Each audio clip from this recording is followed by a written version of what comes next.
Mesmo com a alta recente de boa parte dos ativos da B3, uma série deles ainda não subiram, não se recuperaram bem ou então continuam com múltiplos bastante descontados. Pensando nisso, hoje eu vou passar para vocês 4 ações que continuam baratas e também um fundo imobiliário que vale a pena ficar de olho. Olá, tudo bem? Meu nome é Thiago Pux, eu sou um dos sócios da Capitalizo, que é uma empresa de análise e recomendações de investimentos, e como é tradicional, às sextas-feiras vamos fazer mais um vídeo aqui da nossa série Barganhas da Bolsa. Eu lembro que diariamente nós publicamos para os clientes da Capitalizo uma série de vídeos, relatórios falando sobre ações brasileiras, estrangeiras, fundos de investimentos, REITs, fundos imobiliários e assim por diante. Hoje nós vamos falar então a respeito de 4 ações e um fundo imobiliário que estão interessantes aqui, que estão com múltiplos baixos. A gente vai utilizar como referência o PVP.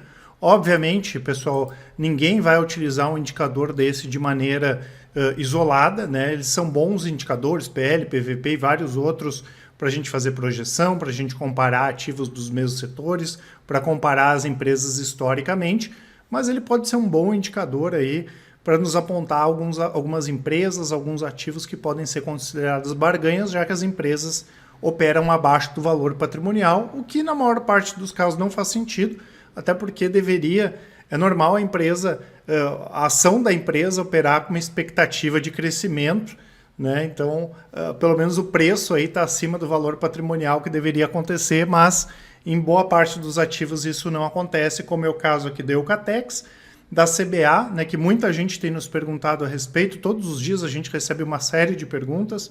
JHSF Metalúrgica Gerdau, e vamos falar também do fundo Quineia, renda imobiliária, que é um dos mais conhecidos da Bolsa. Começamos aqui com a Eucatex, que é uma empresa que se beneficia bastante com essa possibilidade de juros mais baixos, o setor de construção e moveleiro recuperando. A empresa é muito tradicional quando a gente fala em fabricação de fibras de madeira, painéis de MDP, MDF, o THDF também. Lembrando que a empresa tem como os principais setores a indústria moveleira e também a revenda e construção civil. Tá? Hoje, quando a gente olha, a Eucatex ela é um exemplo de uma empresa que passou por uma bela reestruturação nos últimos anos. No setor moveleiro, os principais clientes, obviamente, aí são as empresas de fábricas de móveis. Né? No setor de construção civil, aqui a empresa comercializa desde tintas imobiliárias, painéis divisórias, pisos laminados, portas, entre outros produtos. E vale a pena destacar também a posição da empresa, da Eucatex, como exportador. Eles atuam no mercado externo há mais de 60 anos, né? E aqui, quando a gente pega principalmente as chapas de fibra de madeira, é o principal produto da empresa para exportação. E no principal mercado, né, externo da Eucatex, que é o mercado americano, eles têm lá a subsidiária, né, a Eucatex para a América do Norte. A sede, inclusive, fica em Atlanta, e eles têm um belo posicionamento quando a gente fala em termos comerciais, tem parceria com grandes empresas e tudo mais nos Estados Unidos. Nós temos, então, uma empresa aqui que operacionalmente entrega resultados, ela é bastante consolidada no mercado dela, tem boas margens, tem um bom crescimento e tem uma situação financeira tranquila. O que nós tínhamos mais de risco aqui da Eucatex, justamente a parte de governança, né, em função da família Maluf, especialmente do Paulo Maluf, mas esse ano, né, em janeiro de 2023, a Eucatex fez um acordo com a Justiça e deixou de ser ré aqui em função de desvios ainda da época do Paulo Maluf, né, para quem é um pouquinho mais antigo aí lembra dele. Tá? E inclusive nós tivemos nesse acordo, né, todo esse rearranjo aqui, a entrada do BTG como um grande acionista da empresa, o que leva aí para um novo patamar dessa questão de governança. Hoje o BTG tem em torno de 33% das ações da Eucatex, então é um ativo barato que vale a pena acompanhar. Temos aqui a CBA, que inclusive hoje foi um dos principais destaques de baixo. Basicamente a ação caiu quase 10% em função de uma recomendação de venda do Bradesco para as ações. Né? Normalmente quando tem essas recomendações pode puxar os preços para cima ou para baixo, como foi o caso. Por longo prazo, pessoal, obviamente é uma empresa interessante, é um ativo barato, operando aqui 0,59, quase 60% do valor patrimonial em bolsa, o que é muito barato. A empresa é muito tradicional, é do Grupo Votorantim, que é um dos mais conhecidos e reconhecidos, inclusive fora do Brasil. é uma produtora integrada, né, em toda a cadeia de valor do alumínio aqui no Brasil, a CBA. É um dos portfólios mais completos quando a gente olha e compara com outras empresas da América do Sul, e é uma das pioneiras, né, na produção de alumínio primário aqui no Brasil, né, desde a mineração da bauxita até a produção de produtos primários e transformados, né. Então, o alumínio é usado, é muito comum o uso do alumínio em embalagens, no setor automotivo, transporte, construção civil, bens de consumo e assim por diante, né. Hoje, em torno de 21% do mercado é construção, em torno de 20% é embalagem. E o que acontece, né, pessoal? Nós tivemos nos últimos anos alguns fatores que fizeram com que o preço do alumínio tivesse subido. Por exemplo, ali em 2021 alcançou o maior preço, né, de mercado, lembrando que é uma commodity, né, então tem bastante volatilidade, dos últimos pelo menos 10 anos. Né? Nós tivemos aquela tentativa de golpe na Guiné, que é o maior produtor de bauxita do mundo.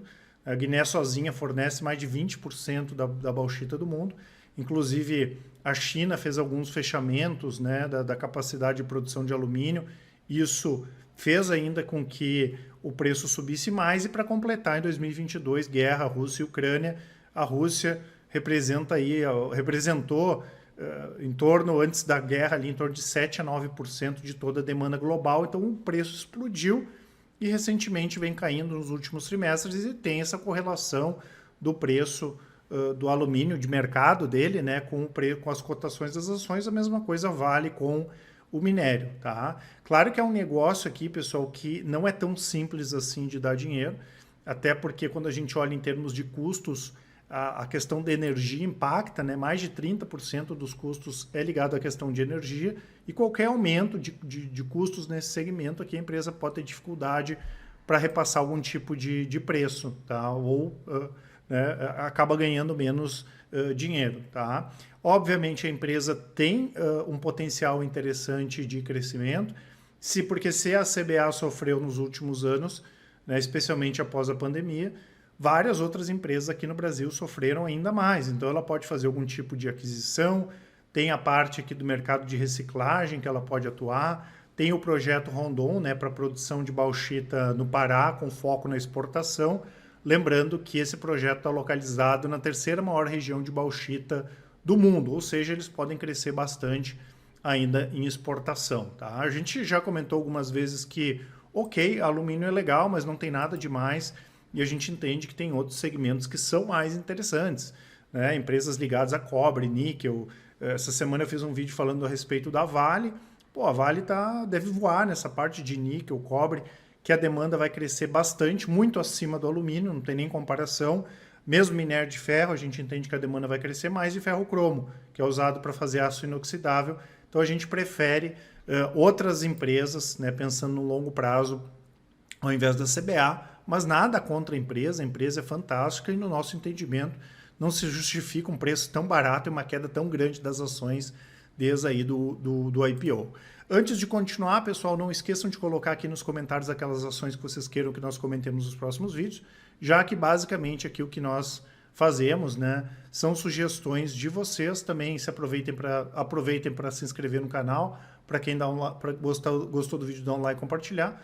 E eu vou deixar aqui na descrição uma small cap barata com forte potencial de crescimento, um relatório grátis aí do mês de julho, e também o nosso cupom Records, né, em função de várias das nossas estratégias estarem batendo recordes de rentabilidade agora nesse período. Cupom válido dia 13 até o próximo dia 19, né, tanto para o Full Trader quanto para carteiras capitalistas, essas duas assinaturas. Depois eu falo mais um pouco a respeito delas. Lembrando, né, pessoal, nós temos aqui as melhores recomendações pelos menores preços aí do mercado quando a gente fala das assinaturas. Temos aqui JHSF, também bastante pedido por vocês, até porque a ação não subiu tanto como outras do setor de construção, até porque ela é diferenciada, né, pessoal? É um modelo único aqui na bolsa da JHSF. A empresa é líder em negócios voltados para o público de alta renda, o que acabou sendo importante, especialmente na pandemia. A empresa já está operando pré-pandemia, porque o pessoal que tem mais poder aquisitivo sente menos as crises. Então ela trabalha com desenvolvimento e administração de projetos de incorporação, assim como outras construtoras, residências para locação, clubes, shoppings, a parte de hotéis, restaurantes, aeroportos, varejo online, enfim, é uma empresa bem diversificada, né, que tem marcas muito fortes, como a própria JHSF, Fazenda Boa Vista, o Shopping Cidade Jardim, né, que é fantástico, o Catarina Fashion Outlet, que muita gente conhece, já foi comprar, e o Fasano, né, para quem não ficou hospedado, com certeza conhece o hotel. Né? Eu destaco aqui o Fazenda Boa Vista, que é fantástico, né, foi lançado em 2007, e inclusive que fica na cidade ali de Porto Feliz, interior ali de São Paulo, e que tem até um hotel Fasano, né,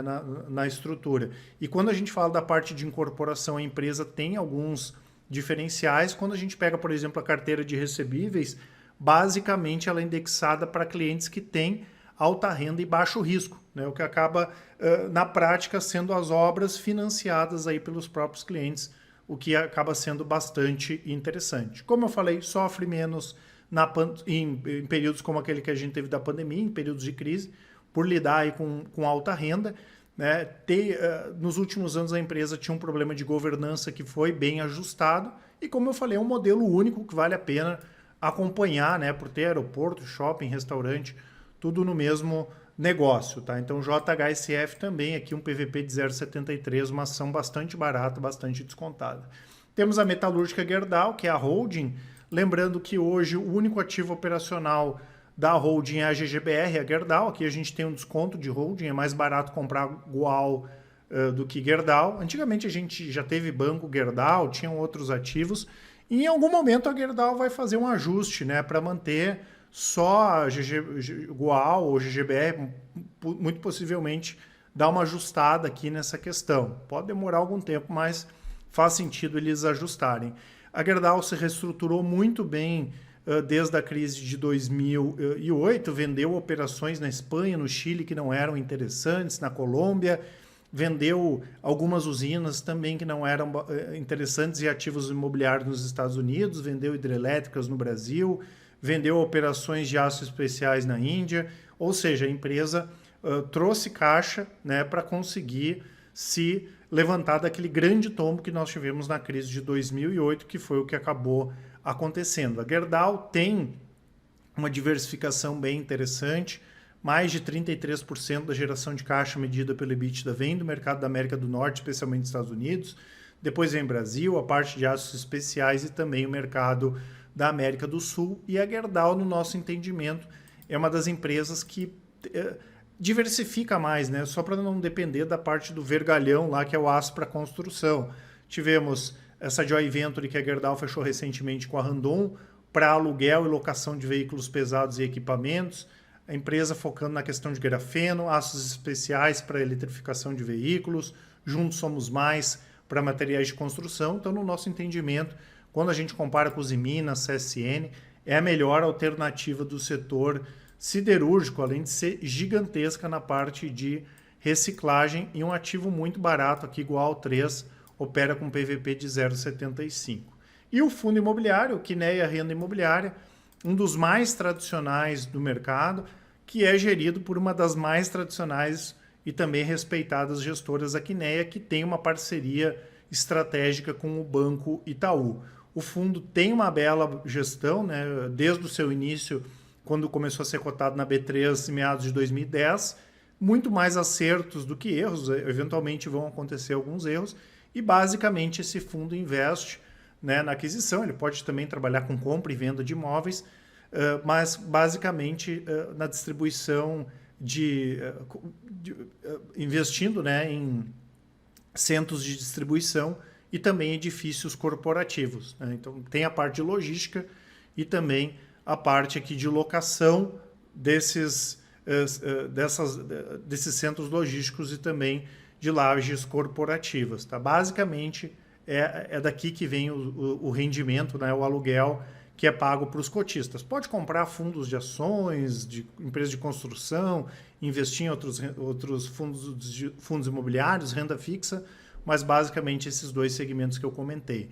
Recentemente, o Quineia aprovou algumas medidas interessantes, né, que podem fazer com que o fundo aumente de tamanho. A primeira delas é que as novas emissões, quem não é cliente do Itaú vai poder participar, o que não acontecia e era ruim, né?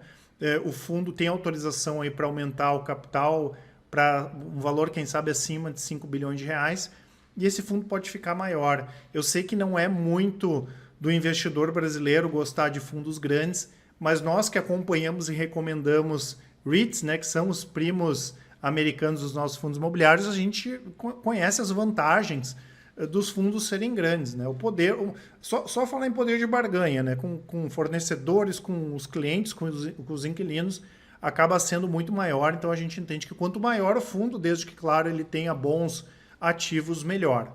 E ele também vai ter permissão para a gestora realizar alocações para qualquer empresa do mesmo grupo econômico do administrador ou do gestor e para fazer aquisição ou venda de imóveis também. O que isso significa, pessoal? Que eles vão poder vender imóveis para o Itaú, alugar imóveis para o Itaú. Podemos ter algum tipo de conflito de interesse aqui? Sim, mas, né, vendo a questão da gestão da Quineia, dificilmente isso aconteceria. E é bom, né, ter, por exemplo, se a gente puder ter um gestor, um imóvel locado para qualquer empresa do Banco Itaú, no nosso entendimento é fantástico, o risco é baixo de ter algum tipo de inadimplência ou vacância. Então a gente acha que isso pode ser uma oportunidade de ouro para a Quineia e ao longo do tempo melhorando também a qualidade dos inquilinos e a qualidade dos imóveis. O fundo opera basicamente em cima aí do valor patrimonial, tá? Mas como a gente tem uma expectativa de valorização dos imóveis, enfim, consideramos esse fundo aqui bastante barato. Eu vou deixar para vocês, como sempre, o site da Capitalizo, que tem as nossas assinaturas, a parte de resultados, né? Qualquer estratégia, tanto as de longo prazo, que com 10 minutos por mês vocês conseguem acompanhar, e as de médio e curto prazo com 10 minutos por dia vocês conseguem acompanhar. Pega qualquer carteira. Quero ver a carteira de fundos imobiliários. Clica lá, vai ter um vídeo explicativo, vai ter o gráfico com desempenho, tudo atualizado. Quer olhar lá a carteira de micro e small caps, também vai ter o vídeo explicativo, vai ter o gráfico. Lembrando que tudo isso é feito pela Capitalizo de forma independente, transparente, com resultados comprovados e também o melhor atendimento do mercado. Se vocês quiserem falar com a gente, podem mandar um e-mail para contato@capitalizo.com.br. Quem preferir, pode nos chamar no WhatsApp, é só mandar um áudio ou uma mensagem, que com certeza o pessoal do atendimento vai auxiliar a todos. Um grande abraço e ótimos investimentos. Até mais.